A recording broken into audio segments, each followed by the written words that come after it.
Christmas with You was released in 2022. This is directed by Gabriela Tagliavini and it's written by Paco Farias, Jennifer C. Stetson, and Michael Varrati. And we have a cast including Aimee Garcia, Freddie Prinze Jr., Grace Dumdaw, Gabriel Sloyer. We have a solid cast, solid acting. The narrative is okay. Honestly, it's very slow.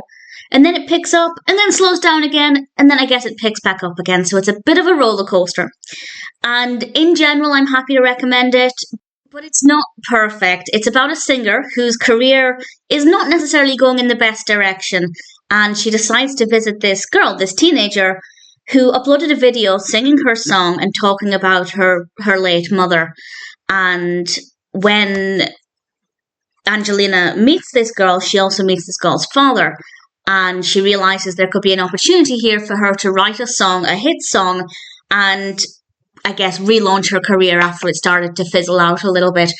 And in doing so, we also have a romantic aspect. And honestly, it works well enough. There's nothing about the narrative that wasn't effective. There's nothing about it that seemed badly written. There wasn't anything that didn't make sense. I believed the characters' actions. I believed the progression of the narrative.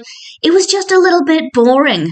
And yes, as I said, there were times when it picks up a little bit, but in general, we could have condensed this to half the size. Not that I'm saying it should have been half the size, but we could take out so much fluff and so many slow scenes that we would have lost quite a lot of the film without actually losing any of the story. It's not the most Christmassy either. There's a little bit, but honestly not a lot. So if you're looking for a film to get you in the Christmas spirit, there are definitely going to be better options than this one. And also the characters, well, I don't really like Angelina. I never took to her as a character.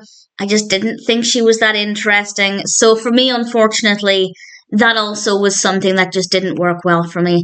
There are too many things about this that mean that I just didn't thoroughly enjoy the experience. But there are a few times here and there that are not so bad. So in general, if there's anything about this that appeals to you, maybe you particularly like Christmas films about musicians. That seems quite niche, but actually there are quite a lot of Christmas films about musicians. And if that's something that you enjoy, then maybe that part of it will appeal to you. But other than that, I'd say maybe worth checking out at least once. But for me, I'd say once was definitely enough.